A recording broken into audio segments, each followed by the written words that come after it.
Glad you could join us. Now, Minister for Communications, Ursula Osu-Ekufo, is before Parliament to answer questions about the $89 million contract signed between her ministry and Haitian ICT firm Kelni GVG in December 2017. The deal has been criticized by members of Parliament and civil society groups, some of whom insist the arrangement is not in the best interest of the state. Imani Africa has, for instance, suggested an alternative which they claim would cost the state $275,000 over the same period. Ursula also is in Parliament to tell Ghanaians if the deal is indeed beneficial. Let's join the proceedings via Parliament's Facebook feed. Any existing contracts. No other system or company is currently providing this service. The mobile money interoperability platform of GIPS monitors transactions between two or more telcos and the banks, but does not monitor transactions on one network. The common monitoring platform does so. Fact, we are not paying for no work done. Neither the NCA nor the GRA currently has the capability of providing this service and have indicated so. The CMP will provide real-time monitoring of all traffic volumes on all networks, as has never happened before. It is currently conducting anti-fraud testing as envisaged. The Network Operations Center has been set up, connected and equipped with hardware and software. Everything is ready for all operators to be connected, and they were notified on 11th May 2018. They have 1 month from this date to connect, failing which the requisite sanctions will be applied in accordance with the law. Training of NCA and GRA personnel is ongoing. A team just returned from training in Zaragoza, Spain. All deliverables and timelines under the contract have been met to date. Fact, no NCA board member has resigned because of this contract. Fact, there is no 10-year contract worth $178 million. There is a 5-year, $89 million contract, which may be renewed subject to stated conditions being fulfilled. This is far better than the $150 million plus we paid for the past 5 years for very little value. Fact, Kelni GVG is not a foreign company. It is a joint venture between a Ghanaian company registered in 1995 with experience in electrical engineering, IT solutions and systems, in addition to other business interests, and GVG, which has 20 years' experience in telecoms revenue assurance and IT solutions.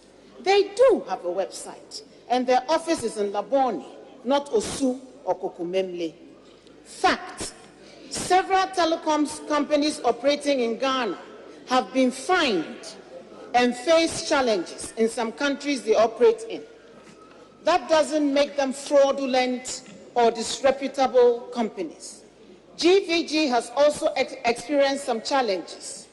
They currently operate in Rwanda and Uganda, among other countries, and have been chosen to establish the roaming and traffic exchange platform across Africa. This is the Africa Regional Traffic Exchange and Financial Settlement Platform, ARTIF, being implemented by the Smart Africa Initiative to harmonize call tariffs within network countries and promote the routing of inbound and outbound telecoms traffic locally on the continent, bypassing the international traffic wholesalers and reducing call charges.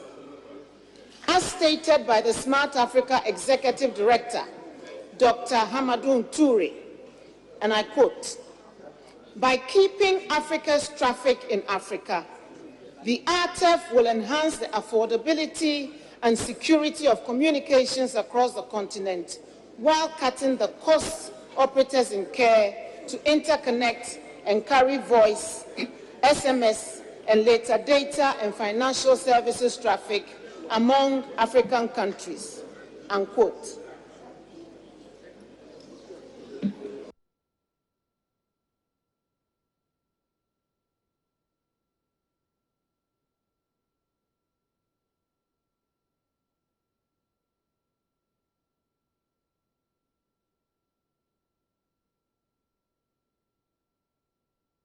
Eslo, so she is the communications minister. She is currently briefing the House about the details of the contract between Ghana and GVG Kelni, that's Haitian ICT firm. Let's go back and join that feed now immediately. Okay, so we will take you back there in a moment, but in a nutshell, one of the things that she has been mentioning is the fact that there is no $178 million 10-year deal. This was alleged by Imani Africa Civil Society Group, and they mentioned that since there was a possibility to extend the current $89 million contract by 5 years, then that would mean that it's a $178 million 10-year contract. But let's go back to Parliament now and hear Ursula Osu. Tested solutions to enhance government revenue generation capacity. The Common Monitoring Platform is one such solution.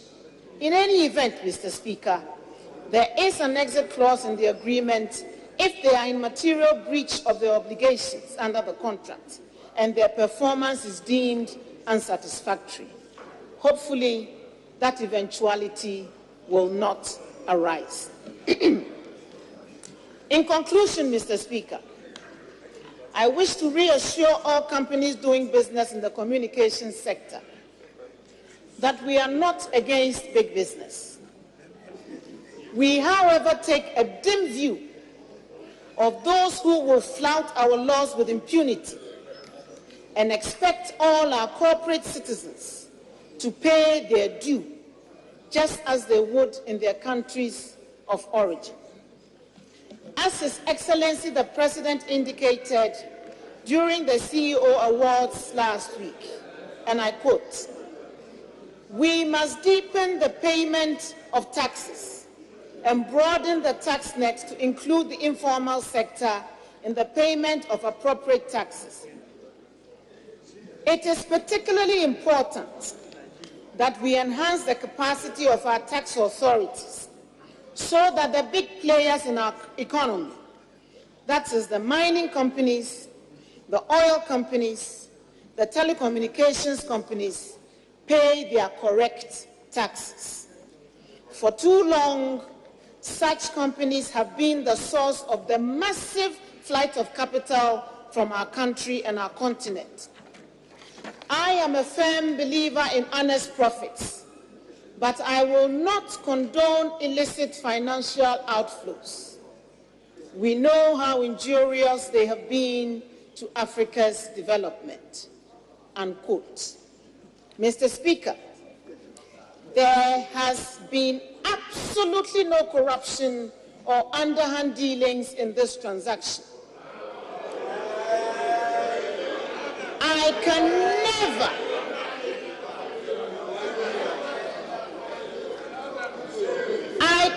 never be party to any such conduct, as I value my reputation and the reputation of the government which serves the good people of Ghana. I stand here as a minister of the Akufo-Addo administration to assure this august House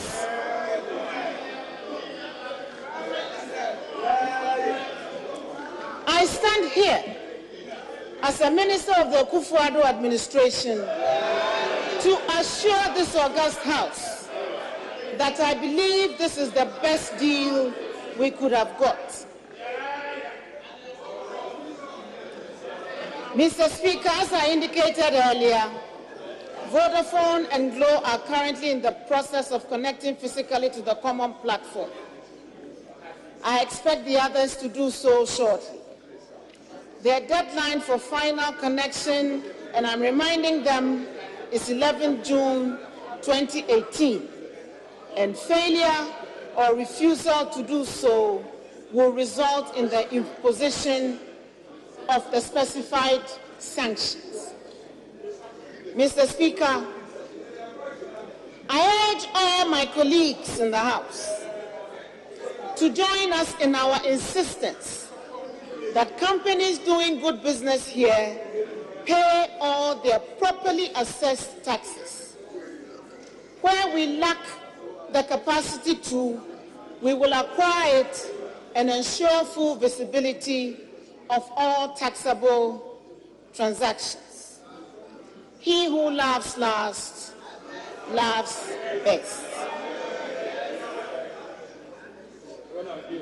I don't know if it is appropriate to sing, but the Lord has placed this song on my heart. You can't sing. You can't sing. Who is on the Lord's side? Who is on the Lord's side? Who for him will go? By thy call of mercy, by thy grace divine, we are on the Lord's side. Savior, we are thine. By thy call of mercy, by thy grace divine, we are on the Lord's side. Savior, we are thine. Exodus 32:26. We are on Ghana's side. Ghana, we are thine. I thank you, Mr. Speaker, for the kind audience.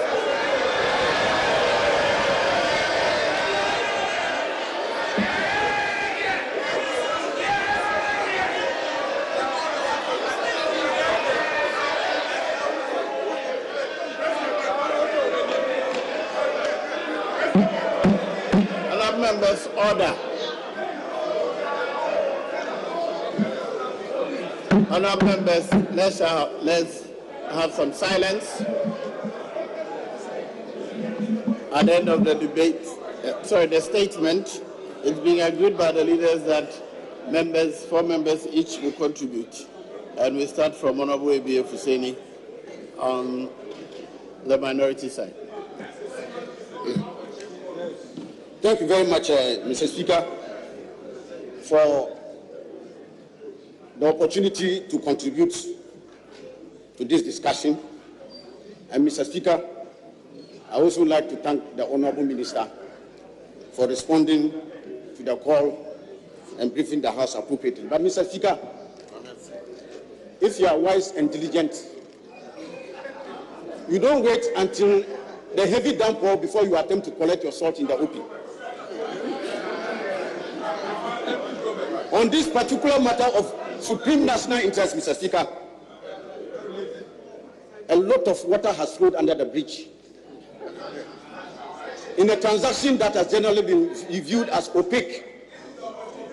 Mr. Speaker, I'm happy that in laying the foundation, I want to refer to some of the statements the minister made in respect of the fact that, one, they had agreed that SUBA's services were no longer needed at the Communications Ministry. Honourable member, just that we are short of what we're doing, I'm advised by your leadership that each contributor will be allowed 7 minutes. 10 minutes. 10 minutes. Minimum. They should allow us to speak. Yes, Honourable Minority Leader. Why taking you 2 hours? Yes. We do not have anything here. We don't have anything. Maybe have something here. Mr. Speaker. I'm saying that. So, Mr. Speaker, if you can further show some flexibility to allow the ranking member 10 minutes, then the rest can do 7, then I'll conclude. The leadership, 10 minutes for the ranking member. I'm advised. Very well, Honourable Majority Leader.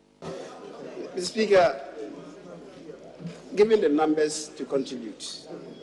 My own opinion was that we're going to have about 6 minutes to each speaker. Of course, the minority leader will have much more time. The speaker, but he signaled 10 minutes, and I thought that by way of compromise, 7 minutes would do. Then he will have much more time.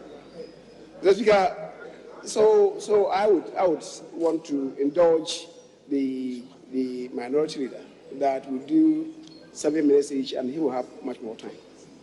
Because we've had to even reschedule cabinet meeting. Today's cabinet day. The minister will have to be here, and cabinet has to be held on because of what we are doing here, which recognizes the importance.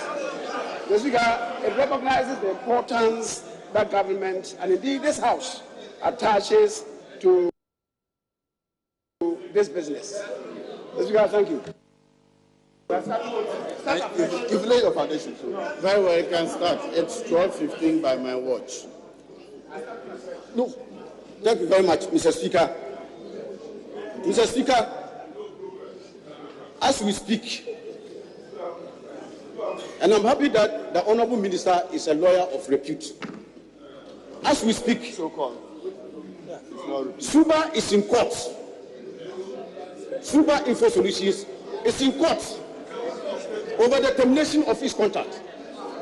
Mr. Speaker, and until the matter has been amicably resolved by the competent court of jurisdiction, you cannot sidestep the court and in an indecent hurry go to award a contract to another company while the case is pending in court. Mr. Speaker, so you want to question what is the motive in the indecent hurry to award the contract even before the legal process has been exhausted. Mr. Speaker, the minister in the presentation indicated that no company, even today, including GVG Kelni, has, as we speak, undertaken any work because they have not been able to connect to any of the devices in the various telcos to be able to gain access to their call data records. Mr. Speaker, the contract with GVG Kelni was consummated on the 27th of December last year. Mr. Speaker, provisions in the contract indicated that 30 days after the consummation of the contract, payment commenced. Mr. Speaker, as we speak, we are in the 5th month. GVG Kelni has been paid religiously for the 5 months without doing any item of work. This is the 5th month, Mr. Speaker, $1.5 million a month.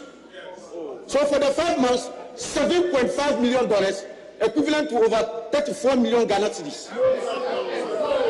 For no work done. Mr. Speaker, in the clause, in the contract, provision is not made to ensure that work done is commensurate with payment. So if you don't have a system built in where work done, Mr. Speaker, is commensurate with payment. And this dovetails, Mr. Speaker, into the process of not ensuring that value for money audit was done. There was no value for money audit done in the course of this transaction. And so it was just left to the whims and caprices of those administering the contract to take it along. So, Mr. Speaker, this is what has the stated people saying that it is vitiated with fraud. Because no work has been done, no determination or exactly the quantum of money to be paid to them in consonance with the work that was done. Mr. Speaker, we are talking also about dealings that are transparent and in conformity with the law. This the award of the contract was done on a single source or sole source basis.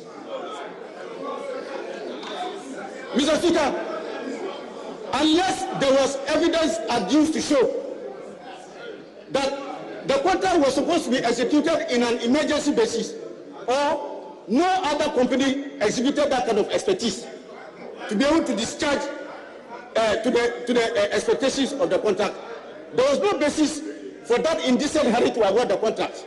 It should have been subjected to competitive bidding. Mr. Speaker, especially as at the time that the contract was being awarded, 2 other companies, Super Info Solutions and AfriWave, were already discharging obligations in a similar respect. So, Mr. Speaker, where was there an indecent hurry to do a sole sourcing on this matter? It is a subject matter of worry. Mr. Speaker, more worrying also are provisions in the contract, which also indicate, for instance, that if there is just even a day's delay in the payment, you are supposed, this country is going to be inflicted with an additional 5% annual payment in terms of the delay payment. There is also an additional clause, Mr. Speaker, which makes the appointment of a manager by GVG Kelni. And Mr. Speaker, this is a clear case of conflict of interest, where the same company that is executing the contract is the same company that appoints a manager to oversee the operations of the company. Mr. Speaker, if this is not clear case of conflict of interest and some element of fraud, I wonder what it would be. Mr. Speaker, it is important that we look at the issue of the extent to which this contract meets the public interest. We're talking about a situation where you are paying money for the erection of a common platform, which is the responsibility of the Ministry of Communications and Finance. Mr. Speaker, they are reneging on their responsibilities and rather going to sign a contract that will impose exorbitant costs on this country, when these services could have been attained free of charge, like the Minister has just said, that these are things you can attain free of charge. So, Mr. Speaker, if we are attaining this free of charge, how do we pay, as of today, $7.5 million to attain a service that we have indicated we can get free of charge? So, Mr. Speaker, what is the rationale? I want this House to look at this matter in the context that, Mr. Speaker, this is of a very, very important urgent matter that touches on the supreme interest of this country. And, Mr. Speaker, to call for an independent inquiry.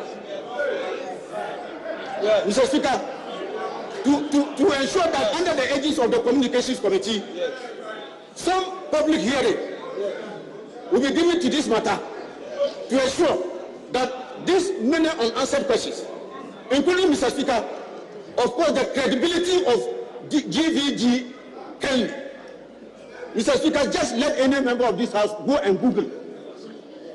Just go and Google about the credibility and international image of GVG Kelni. It is a company that is a working fraud. Mr. Speaker, honorable member, you Google and internationally it will tell you that many of these transactions. Listen, we are regulated by Order 93, and please, Order 93 to enjoins us to refrain from making insulting, abusive, blasphemous, or to impute improper motive. The company is not here to assume that it is, to say that it's a working fraud is unparliamentary. Yes. You have 30 seconds to conclude, but please refrain from abusing our own rules.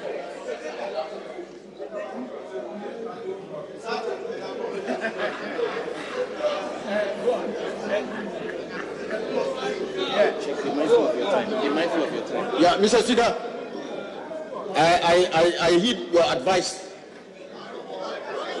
and to state that the allegations of malfeasance, Mr. Speaker, multiplicity of allegations of malfeasance have been leveled against GVG Kelni. And it's public knowledge. And I'm saying that, Mr. Speaker, if you Google, you will find, without any iota of doubt, that in countries, in jurisdictions where it has operated, these allegations have followed them everywhere. Remember, your time is up. And so, Mr. Speaker, I am calling for this matter to be referred, Mr. Speaker, to the Communications Committee. Your time is up. And for an inquiry to be done for us to get to the bottom of the matter, because this country is being seriously shortchanged. Please, Mr. Speaker, can you resume it is your not in our seat? supreme national interest. Honorable Pariansa, Honorable Member for Suhu. Mr. Orion, thank you very much, Mr. Speaker.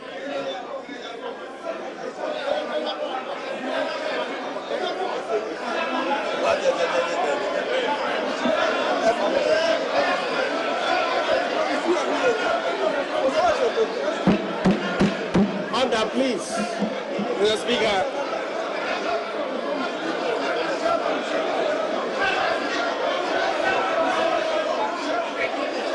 Honorable Member, resume your seat. Resume your seat. Resume your seat.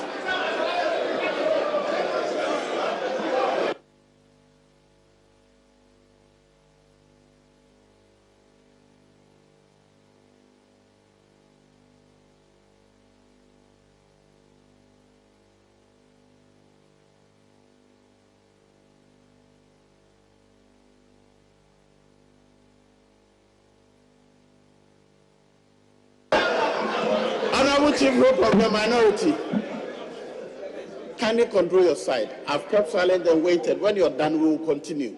But until you're done, we'll wait.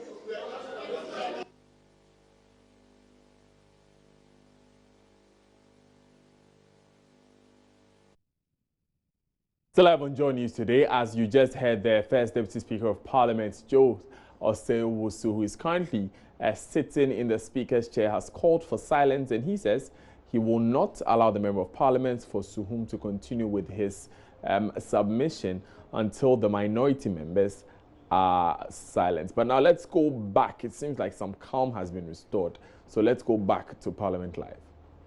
to come to this House and throw further light and deepen the debate on the issues surrounding the common platform. I'm sure that after listening to her expose, many of our colleagues here would be better educated in appreciating the issues that surround the common platform.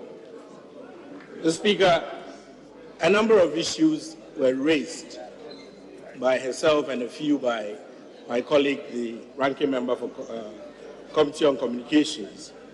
First, on the issue of value for money for the contract, the experience of Kelni, GVG, the issues surrounding real-time monitoring, the interconnect clearinghouse issues, and then issues of whether this contract should be even situated with the Ministry of Communications or the Ministry of Finance, thereby either NCA or the GRA. The Speaker, there is no doubt that there is a clear need for the country to monitor the revenues that is due government, and indeed to implement revenue assurance systems. Just before we went on recess last meeting of this session, this House passed the Electronic Point of Sale Devices Act for the GRA to use EPOS technology to collect VAT. Indeed, we have to move to the point where we see more of such systems. There are countries where, when the finance minister goes to work in the morning, at the click of a button, he's able to see all the revenues that accrue to the country in the previous day. And that is where we must be headed. Mr. Speaker, if you look at the current scope of the Kelni GVG, on one hand, Ministry of Communication, NCA on one hand, and Ministry of Finance and the GRA on another hand, it is clear that it has a much wider scope than any previous agreements that we have seen. 4 clear components where it is doing revenue assurance, it's doing fraud management, monitoring mobile money revenues, and others. So it is clear that this particular agreement has a much wider scope. I would therefore want those doing the comparisons of what we paid under, say, GVG and GOG in 2009-2010 versus what we paid with SUBA and GRA to understand that we are now talking of a common platform, which has combined revenues from the international leg of our telephony space to the domestic revenue, all merged onto one platform to make a nice cake for us, and putting on top as icing the monitoring of mobile money, and ensuring further that any fraud that is anywhere in this cake is taken out by implementing a fraud management system. So it is not as simple as the systems that were implemented previously. But Mr. Speaker, one of the key issues I mentioned that this brings to the fore has to do with the legal capacity of the Interconnect Clearing House, i.e. AfriWave, to even venture into the sphere of performing any kind of revenue assurance. Mr. Speaker, in this House, in 2016, a law was passed which expressly barred the Interconnect Clearing House from engaging in any form of revenue assurance to government or even rendering accounts of any kind of tax revenue to government. And that was for a reason, because in 2013, the NDC administration came to Parliament and decided to include interconnect services in the Communication Service Tax by amending the Communication Service Tax Act. And now you were employing somebody to undertake interconnect services. So clearly, the interconnect services were now going to be taxed, and the entity that is supposed to superintend that cannot in any way be seen to be also monitoring itself, because those revenues were part of the revenues to be monitored by the single platform. And that is why when we advanced those arguments in this House, the House understood and supported the amendment that was proffered to ensure that the ICH could not. Precisely. I actually moved the amendment, and the then majority leader, who has now been made the second deputy speaker, supported the argument, and the House approved the bill. Now, what interests me is the actions of the NCA subsequent to this. The NCA now goes ahead, notwithstanding the provisions of this act, to give a license to the ICA to perform functions that this House has an enactment to bar the company from undertaking. And this, Mr. Speaker, is a very interesting matter, and this House needs to take a serious view of it. Mr. Speaker, you have 1 minute more, please. Mr. Speaker, just to quickly address a couple of issues raised by my colleague, the ranking member. Mr. Speaker, the complexity of the systems that are being implemented, and the fact that it is the entity itself which is selling this product to government. So it does make sense that it be allowed to determine who will manage the system. And for those who don't appreciate it so much, and why they are asking that as soon as the contract was signed, in 30 days, some payments were made. Look at this whole setup as you going to buy a taxi for somebody to work on work and pay basis. That is what this particular agreement looks like.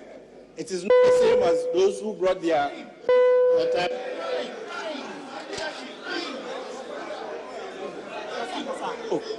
It is not the same as those who brought in systems which were being utilized and then bills being sent to government. This system... Honourable Member, your time is up.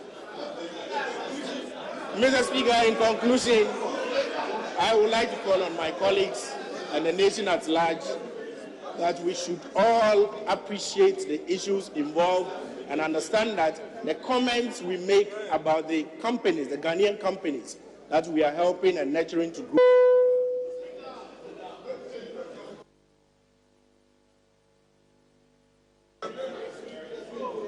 Honourable Member, Honourable Sam George.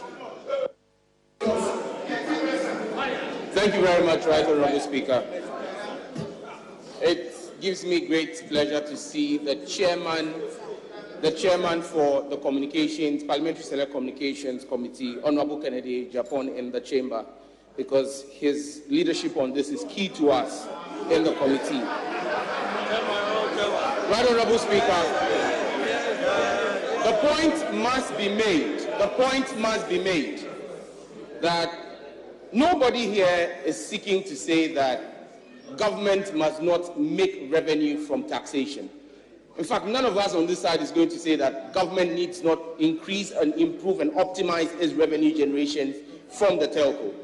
But what we are saying is very simple. We will not allow, in the words of the Venerable Justice of the Supreme Court, Justice James Doche, a situation where we will create, loot, and share. Honourable Speaker, when you look at this contract, and you look at the issues, and I read a statement that has been ably presented, including the musical interlude by the Minister for Communications. And Right Honourable Speaker, you ask yourself, the Minister is a lawyer. Corporate law, company law. Yes. It is basic 101. Yes. Kelni GVG is not the same as GVG Haiti.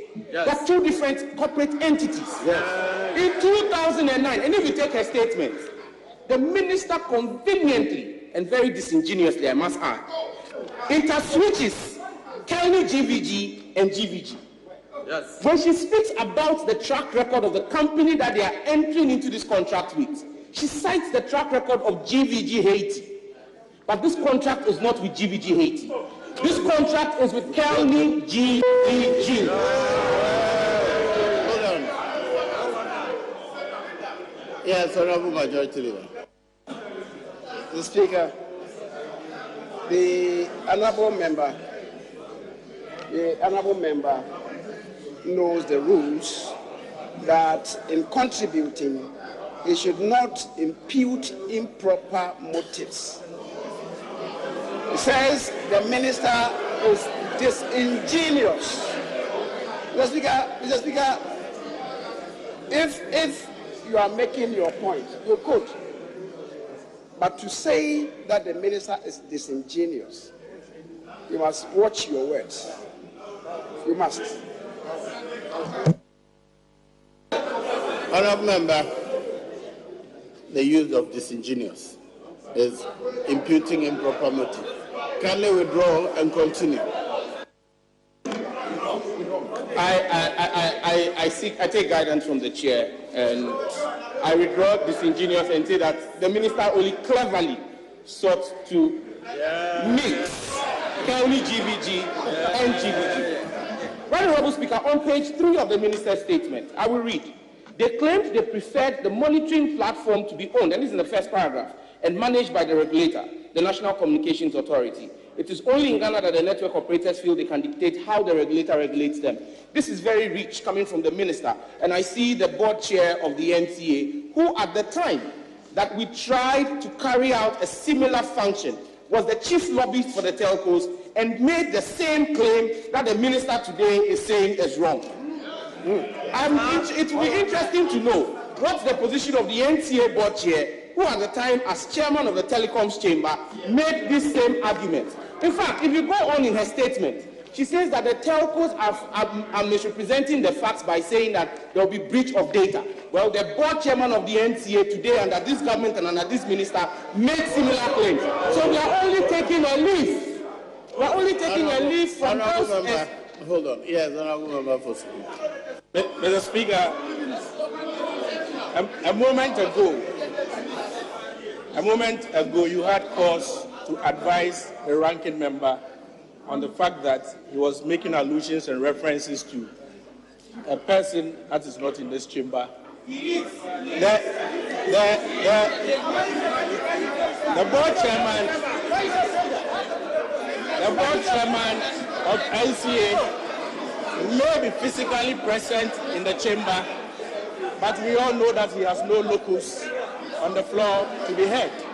And so it is neither here nor there to say that he is in the chamber. You know he cannot respond to the issues. Welcome back to the studios, and that was the ensuing debate after the statements made by Communications Minister Ursula Owusu-Ekuful. A number of issues being raised there, key among which the one raised by ranking member of the Communications Committee of Parliament, ABA Fuseni, calling for an independent probe into the GVG Kelni contract by the Communications Committee of Parliament. But let's move to other issues now.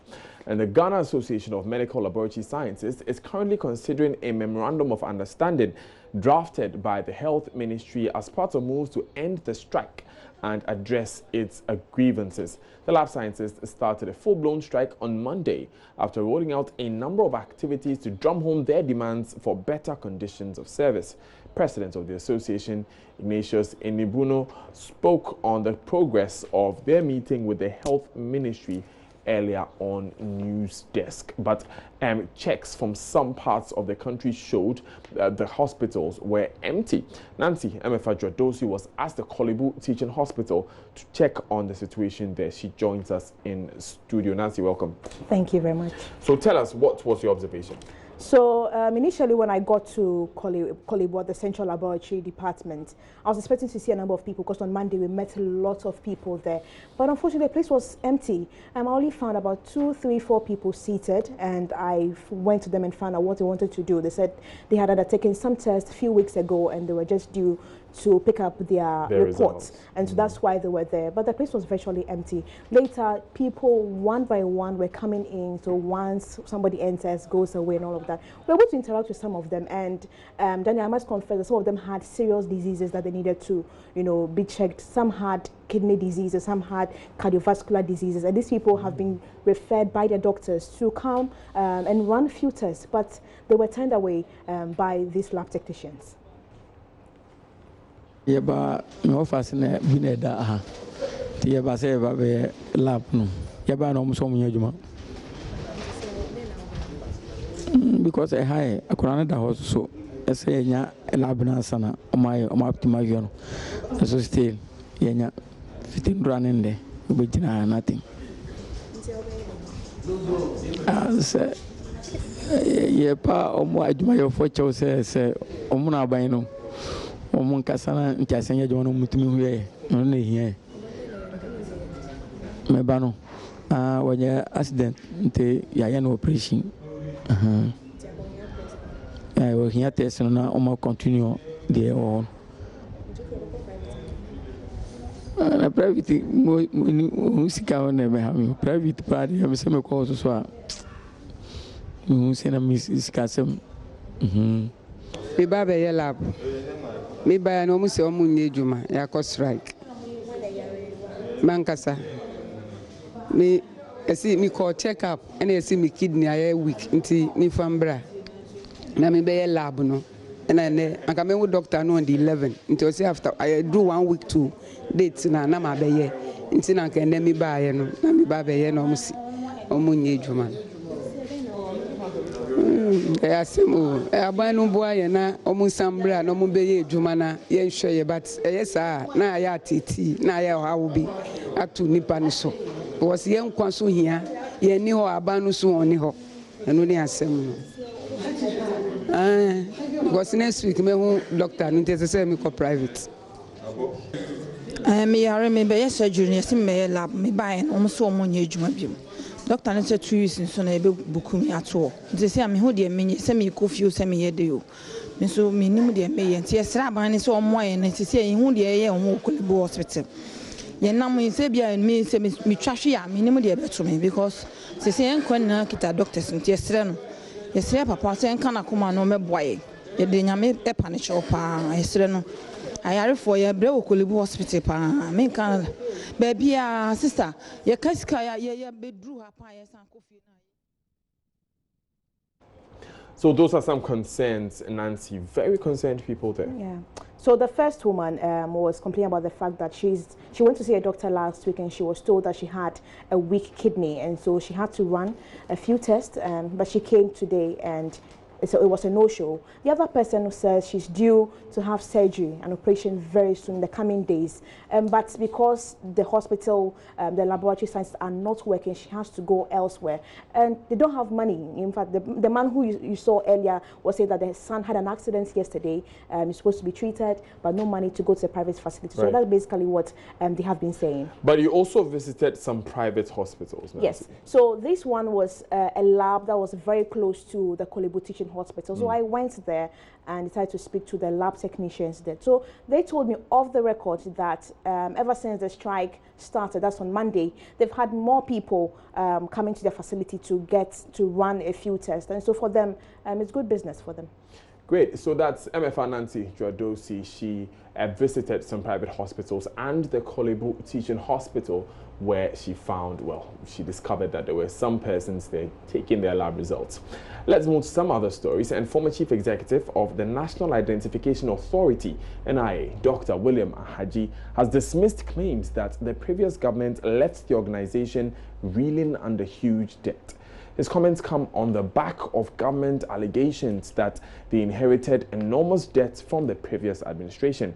Speaking of Joy News' current affairs program, upfront, Dr. Haji said the authority under his watch received low budgetary support from government, but they improvised means of raising revenues to sustain their operations.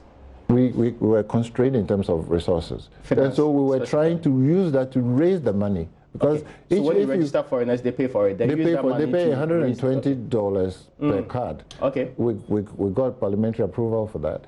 And so we were building a fund.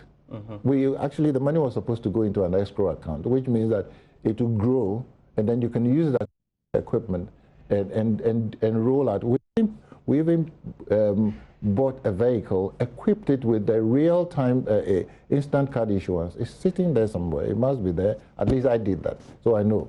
Okay, so we had alternatives in place. We had alternatives in place. What did it cost to issue Ghanaians with the ID cards when you're in charge? Well, the budget, we always made a request to government. Every year we requested amounts. The releases from government kept coming down. It wasn't only in 2009. It started, before I took over. But government releases were shrinking. But let me even backtrack a little. The design of the registration exercise was such that the mass registration was supposed to have been completed within 9 months, from 2008 when it started. Okay. Yeah, it was supposed to have been completed within 9 months.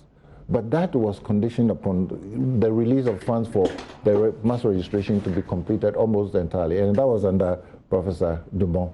Okay. But he also suffered the same thing that all my predecessors suffered. One of the things what they are grappling with as an NIA today is because you and your for them. Debt that is drowning the institution, really? Debt out of poor management, debt out really? Of poor running of finances and at they the said NIA. that was how much? I mean, they have not put a figure to it, but they had to renegotiate some of this debt. That's why they don't have money to roll out the way they ought to roll out. But I told you, in my time, I actually started the process of earning income for the government. But you also told us that you were never given the estimated budget that you asked for. That wasn't the debt. That wasn't the debt. But that was you're just saying that shortfalls in... I get you. Yeah. But that means that you did not do the intended operations the money was meant for. So you could have actually had a debt. That's what you're saying. No. No. One other point. You are saying money meant for. If I received you did the money, budget, right? I didn't get the money. So you didn't get the money at all? Yeah. So the project was not done. There was no pre-financing from any institution? No. There was no carried out projects that required payments? Oh, well, I mean, for at least at the time that I had secured financing for the enrollment that we did, and it was paid for. And I'm saying that we also started a project that was bringing in income. You know, so we didn't undertake operations that left the institution with debt, because in any case, why would you go and undertake an operation if you don't have approval for it, if you don't have budgetary allocation for it? You don't even have the authorization to do that. This is Joy News Today. Stay tuned.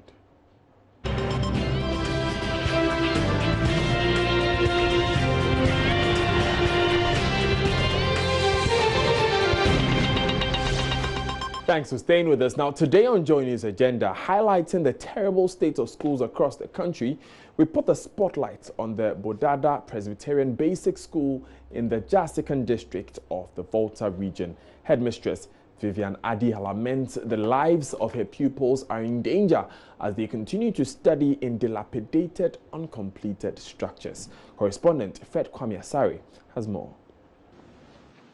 In a quest to acquire education, pupils of Bodada Presbyterian School have no choice but to endure the staggering challenges which comes with learning under this uncompleted structure.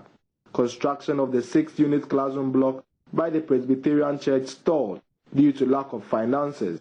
Authorities were forced to use the structure since government also failed to continue the project after absorbing the school over 10 years ago. Some iron rods lay bare, while sections of the structure have developed cracks, with some walls falling off. Pupils are exposed to the scorching sun, while academic activities are disrupted by rain. Vivian Adi is the headmistress of Bodada Presbyterian Basic School. My primary block is a death trap. I tried, I wrote letters to no avail. A teacher in the school, Martin, laments the state of the structure adversely affecting academic activity. Anytime they hear noises, they all come out to come and see what is happening. So this is affecting our teaching and so looking for the help from the government. The pupils who said they are terrified studying under the structure are also faced with the challenge of lack of furniture. They are compelled to mount blocks and place woods on them to serve as tables and chairs, as majority of the furniture provided had broken down. A pupil, Evans Owusu, expressed displeasure at the development. We don't have the facility that if we can, we need to set block.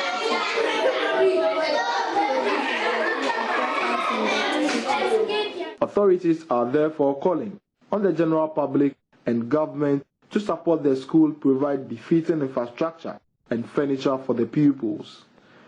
Furniture is worse. Since I came to this school in 2008, the furniture we have here, even when we call the carpenters, they are saying that we have to prepare new ones.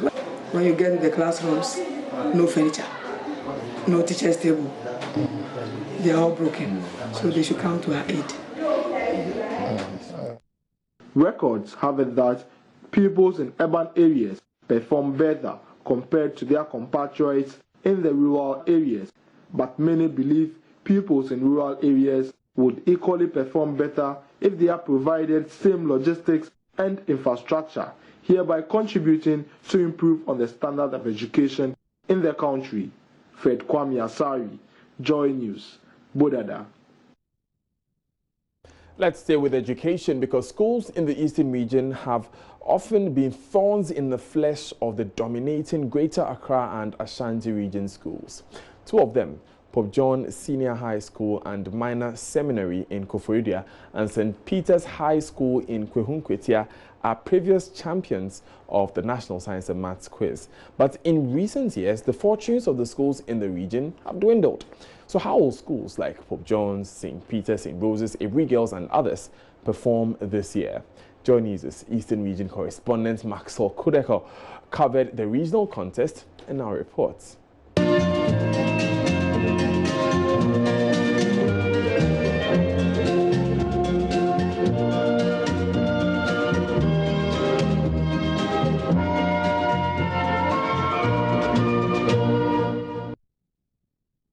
Find the half-life of a radioactive substance whose activity by a factor of 1/4 in 36 seconds.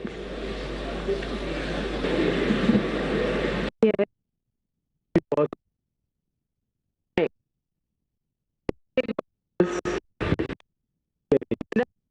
For 1 point. The competition has 5 rounds with different rules. Round 1 with general questions on physics, chemistry, and student understanding of scientific theories, especially which reflect science and mathematics as applied to Senior High Technical School, Ba Nyanwa High School, Senior High School, Terran Senior High School in the first competition. Indo Senior High School was making the first appearance in the regional competition. They gave quote rate a very tough time. Well, the 2018 National Science and Maths Quiz enters the preliminary stages from 11th June 2018 live on Joy News on Multi TV and also on GoTV channel 144 and DSTV channel 421. The National Science and Maths Quiz is produced by Primetime in partnership with GAS and CHAS. The 2018 National Science and Maths Quiz is sponsored by Goyle Good Energy, GTP New Style, more colors, more designs, bond, savings and loans, your success, our passion. GCB, your bank for life, and Accra College of Medicine and Prudential Life. That's it for today's bulletin of Joy News Today. For more news, log on to myjoyonline.com. I'm Daniel Dazi. Do stay tuned for The Marketplace with Emmanuel Abuajiri Afi coming up next, but it's bye from me.